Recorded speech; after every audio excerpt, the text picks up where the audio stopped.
Everyone, good morning and welcome back to my another video. तो friends, कैसे हो आप लोग? आई होप कि आप सब अच्छे हैं, स्वस्थ हैं, मस्त और अपनी स्टडी में व्यस्त हैं गाइस। तो चलिए एक छोटा सा ब्लॉग आप लोगों के बीच जा रहा है आज हमारे स्टडी रूटीन का। फ्रेंड्स, जब से ठंड बढ़ गई है ना, तब से वीडियो शूट करने का मेरा दिल ही नहीं करता है, लेकिन ये भी अपना काम है क्योंकि आप लोग भी वीडियो का वेट करते हो। तो चलो एक छोटा सा ब्लॉग आप लोगों के बीच में शेयर कर रहे हैं। इस ब्लॉग को खूब सारा प्यार देना और चैनल को सब्सक्राइब करना, अगर नए हो तो वीडियो को लाइक करना और अपने दोस्तों के पास शेयर करना। तो चलिए वीडियो स्टार्ट करते हैं। ठंड में सुबह सुबह जगना सबसे बड़ा काम है, लेकिन जगना पड़ता है क्योंकि स्टडी करनी है अपनी टाइम टू टाइम। और जब से घर से आई थी नींद तो अर्ली मॉर्निंग खुल जाती थी, लेकिन जब से ठंड बढ़ गई अगर अर्ली मॉर्निंग जग जाते हैं तो मुझे कफ का इशू हो जाता है। इस वजह से हम थोड़ा लेट ही जग रहे हैं अभी। और चलते हैं, सुबह का जितना काम है वो सब निपटा लेते हैं। तो सबसे पहले अपने दिन की शुरुआत करते हैं 1 कप गुनगुने पानी के साथ। आज सुबह सुबह हमारे पास काम बहुत सारे थे। डेली मैं बर्तन शाम को ही साफ़ कर देती हूँ ताकि सुबह का टाइम बच जाए, लेकिन आज थोड़ा सा नहीं मन किया था शाम को साफ़ करने का, तो इस वजह से सारा काम मेरा बचा हुआ है। तो सबसे पहले हमने कंबल फोल्ड किया, रूम में झाड़ू वगैरह हमने लगाया, बर्तन जो था वो सब हमने साफ़ किया, फिर नहा लिया ताकि सुबह का काम खत्म हो जाता है तो मेंटली फ्री हो जाते हैं कि हाँ अब स्टडी ही करनी। फ्रेंड्स, सुपर टेट का इंतजार करते करते जीवन के 6 साल निकल गए। अगर यही पहले पता होता कि सुपर टेट की वैकेंसी नहीं आएगी तो पहले ही हम लग गए होते, जो लॉकडाउन वाला टाइम था उसी में लग गए होते अगर आरओ के लिए, तो शायद 2021 में हमारा सिलेक्शन हो गया होता और इतना मेंटली टॉर्चर नहीं हुए होते। बट चलिए कोई नहीं, जैसे जर्नी लिखी हुई है, जैसे आगे बढ़ना है वैसे बढ़ ही रहे हैं और कोशिश अपनी तरफ से पूरी कर रहे हैं।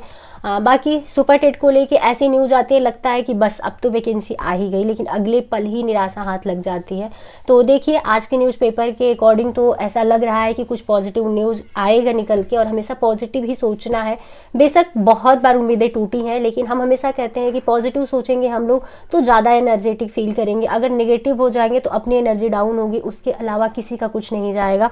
तो 27 तारीख को बेसिक विभाग को लेकर मीटिंग होनी है कि बेसिक विभाग में यूपी टेट कब रखना है, सुपर टेट कब रखना है, कितने पदों पे वैकेंसी आनी है। जो आपकी 27,713 पदों को लेके सुप्रीम कोर्ट ने आदेशित किया है, शायद उस पर भी आयोग कुछ विचार विमर्श करे। तो देखिए 27 तारीख को क्या निर्णय आता है, क्या निष्कर्ष निकल के आता है मीटिंग का। तो बस 27 तारीख तक का इंतजार है और उम्मीद है कि कुछ पॉजिटिव निकल के आएगा। बाकी अभी हमारे सुबह के सारे काम हो गए हैं और बिल्कुल रेडी हो गए हम स्टडी करने के लिए। तो आ गए स्टडी कर रहे हैं अभी। और दृष्टि की फर्स्ट रीडिंग तो बहुत फास्ट मैंने कंप्लीट कर ली थी, बट सेकंड रीडिंग में बहुत सारा टाइम लग रहा है और उसमें बहुत सारे पॉइंट हैं जिसको क्रॉस चेक भी करना पड़ रहा है, तो उस वजह से भी थोड़ा सा टाइम ज़्यादा लग रहा है। कोशिश कर रहे हैं कि अपने जीवन में कुछ बेहतर कर ले, लेकिन बैक टू बैक फेलियर ने जैसे हिम्मत ही तोड़ रखी है। बट कोई बात नहीं, कहते हैं ना कि अपने फेलियर से सबक लेके आगे बढ़ना है। तो बस उस फेलियर को ये सोचना है कि हमने गलतियां कहाँ करी है, उसको रीड करना है, उससे मुंह नहीं मोड़ना है, उससे डर के भागना नहीं है। तो बस वही कोशिश हम भी कर रहे हैं कि कुछ बेहतर कर पाए और सबक ले पाए कि गलती कहाँ पे की हमने। तो अभी हमने अपना लंच बना लिया। लंच में सत्तू के पराठे और साथ में ये थोड़ा सा मसाला बच गया था अभी, और साथ में हमने आलू बैगन और टमाटर के चोखे बना लिए हैं, जो कि ठंड के लिए बिल्कुल परफेक्ट खाना है। अभी चावल मैं थोड़ा कम ही खा रही हूँ, चावल खाए बिना तो नहीं रह सकती हूँ, बट 2-3 दिन के गैप में मैं चावल खा रही हूँ ताकि हमारी तबीयत ठीक रहे। मुझे समझ नहीं आता कि मुझे ही इतना नुकसान क्यों करता है। तो फ्रेंड्स, जितने भी एस्पिरेंट प्राथमिक शिक्षक भर्ती का इंतजार कर रहे हैं 27 तारीख तक का वेट कर लीजिए। 27 तारीख को शिक्षा सेवा चयन आयोग में एक मीटिंग बैठेगी, उसमें यह डिसीजन होगा कि जो 27,713 पदों पे वैकेंसी जो सुप्रीम कोर्ट द्वारा आदेशित की गई है उसको लेके क्या निर्णय निकल के आता है, बाकी आपकी जो नई वैकेंसी है उसको लेके क्या निर्णय निकल के आता है। तो 27 तारीख तक का वेट कर लीजिए, क्योंकि बेसिक विभाग में जो कुछ भी होगा वो 27 तारीख के बाद ही होगा, यानी 27 दिसंबर के बाद ही होगा। अपने पास इंतजार करने के अलावा और कोई ऑप्शन नहीं बचता है। और रही बात, 2 वीडियो मैंने बैक टू बैक अपलोड किया जो बहुत सारे लोगों को बुरी लग गई है, तो अब मुझे कोई फिक्र नहीं है कि किसको अच्छा लगता है किसको बुरा लगता है। अब मेरा जो काम है वो मैं करती रहूंगी और ये कॉन्फिडेंस आप लोगों ने दिया है मुझे। आप लोगों की बदौलत मैं इतनी कॉन्फिडेंट फील कर पाई हूँ और अपनी आवाज उठा पाई हूँ। तो ऐसे ही आप लोग अपना सपोर्ट मेरे साथ बनाए रखिएगा, ताकि चाहे प्राथमिक शिक्षक भर्ती की आवाज हो, चाहे कोई भी एग्जाम जो हो, जिस एग्जाम की हम लोग प्रिपरेशन करते हैं उस एग्जाम से रिलेटेड कोई भी मुद्दा हो, तो मैं बेझिझक यहाँ पे बोल सकूं, अपनी बातें रख पाऊं। तो अभी शाम के 5:15 बज रहे थे और मैं चली गई थी मार्केट, क्योंकि हमारे पास बहुत सारे सामान खत्म हो गए थे, नहीं थे। तो मैंने सोचा कि चलो सब्जी वगैरह भी ले लेंगे, दाल, चीनी, चाय पत्ती सब कुछ खत्म था आज, तो सब ले आए हैं।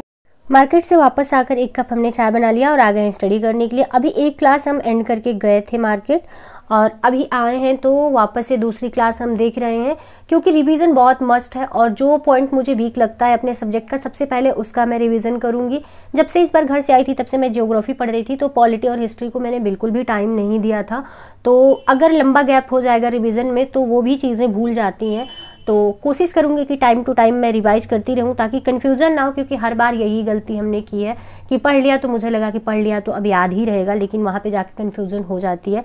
तो वो गलती नहीं करनी है, टाइम टू टाइम रिवीजन भी करना है, टाइम टू टाइम क्वेश्चंस भी लगाने हैं और सारे सब्जेक्ट को इक्वली टाइम लेना है। क्योंकि आप अपना जब जो 11 फरवरी को पेपर हुआ था, अगर वही बुकलेट उठा के देख लीजिए तो सारे सब्जेक्ट का रोल लगभग सेम है। तो सारे सब्जेक्ट को इक्वल टाइम देना है, ऐसा नहीं कि जो सब्जेक्ट हमें आता है उसको बहुत टाइम दे दो, जो नहीं आता है उसको छोड़ दो। तो ऐसा कुछ भी नहीं करना है, ये गलती इस बार बिल्कुल भी नहीं दोहरानी है। और सुपर टेट से पहले अगर बीपीएससी आ जाता है तो चांस नहीं लेना है, बीपीएससी का भी फॉर्म भरेंगे हम लोग और तैयारी करेंगे। तो आने दीजिए बीपीएससी, क्योंकि अभी तो रिजल्ट ही नहीं बीपीएससी जारी कर पाया है टीआरई 3 का कंप्लीट। तो कंप्लीट रिजल्ट जब जारी कर देगा उसके बाद ही नोटिफिकेशन आएगा। तो चलिए इस ब्लॉग को यहीं पे एंड